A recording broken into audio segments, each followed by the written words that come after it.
লাভপুরের সালিশি সভায় গণধর্ষণ নিয়ে রাজ্য জুড়ে তোলপাড়ের মধ্যে এবার এই বিস্ফোরক অভিযোগ করলেন গ্রামবাসীরাই, যাদের মধ্যে কয়েকজন গোটা ঘটনা চাক্ষুষ করেছেন একেবারে সামনে থেকে। গ্রামের যে মোড়লের নির্দেশে ধর্ষণ করা হয় বলে অভিযোগ, তাঁর বাড়ির একেবারে লাগোয়া বাড়ির বাসিন্দা লক্ষীরাম মাড্ডি। একই উঠোন, দুটো বাড়ির দূরত্ব বড়জোর 5 ফুট। আমি দাঁড়িয়ে রয়েছি যে জায়গাটা, এটা হচ্ছে এই গ্রামেরই যে মোড়ল বলাই মাড্ডির বাড়ি, তার বাড়ির উঠোন চত্বর। এই পিছনের তালগাছটা দেখছেন, এর এই চত্বরেই কিন্তু বসেছিল সালিসি সভা। বলাই মাড্ডির বাড়ির ঠিক পাশেই রয়েছে লক্ষীরাম টুডুর বাড়ি। এই লক্ষীরাম টুডু যে কিন্তু সালিসি সভায় ছিল। সোমবারের সালিশি সভা একেবারে সামনে থেকে দেখেছেন লক্ষীরাম।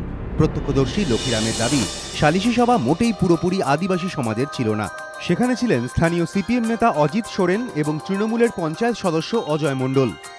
না গায়ে কেউ বলতে যায় না। কিভাবে তোমরা জানতে পারলে? হ্যাঁ, ওই যে সদস্যগুলা, এইবার ওই তৃণমূলের সদস্যগুলা, সিপিএমের সদস্যগুলা। তৃণমূলের সদস্য সিপিএমের সদস্যরা এসেছিল? হ্যাঁ, ওইগুলা মানে এই গ্রামে অমুক হয়েছে এটাই, কিছুই ধরা কিছু হয় না। তাহলে ধর্ষণ কখন করলো? সেইটাই তো আমরা জানতে পারলাম না, ওইটাই আমরা জানতে চাই। সালিশি সভায় থাকার কথাও স্বীকার করে নিয়েছেন সিপিএম নেতা অজিত সোরেন। তাঁর অভিযোগ, সালিশি সভার মীমাংসাপত্র নিজের হাতে লেখেন তৃণমূল পঞ্চায়েত সদস্য অজয় মণ্ডল। আমি ছিলাম, কিন্তু আমি 10টা-11টা পর্যন্ত রাত্রি ছিলাম। আর ওই তৃণমূলের যে কথা বলা হচ্ছে, তৃণমূলের যে উজ্জ্বল ছিল, হ্যাঁ, ও লাস্টে লেখালেখির জন্য ছিল। অবশ্য বাড়িতে খোঁজ মেলেনি তৃণমূলের পঞ্চায়েত সদস্য অজয় মণ্ডলের। অজয়ের বাবার দাবি, ছেলে সালিশি সভায় ছিলই না। হ্যাঁ, ফাইলেও যায়নি, এই তো গ্রামের লোকও বলতে পারবে যে হ্যাঁ ও যায়নি, এখানেই ছিল। এখানে ছিল, ও যায়নি, মিথ্যা কথা বলছে না। তবে গ্রামবাসীদের একাংশ যখন ধর্ষণ হয়নি বলে দাবি করছেন, তখন অভিযোগকারী তরুণীর ভাই কিন্তু এখনো ধর্ষণের অভিযোগ করছেন। দিদি বলে ধর্ষণ করেছে, কারা করেছে, যারা করেছিল তারা লিয়ে চলে গিয়েছে।